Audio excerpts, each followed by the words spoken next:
คักเว้ยคักเว้ย อุ้ย โอ้ย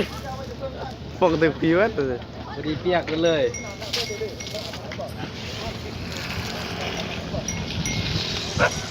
โอ้คักเว้ยมันร้อนเลยเนาะ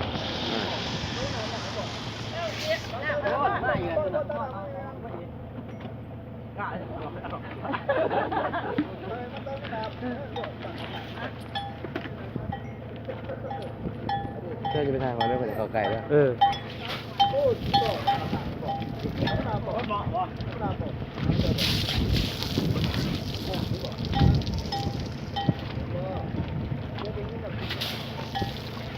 ตัวใหญ่มากเลยเสือกใหญ่มากเลย ใหญ่ อันนี้ตัวมีหงอกสัก เออ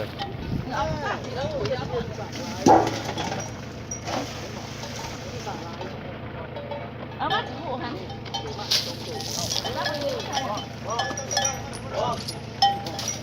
มันออกมาหนูทีนี้แหละบุเดซ้อมตัวบุเดเอามาพ่อ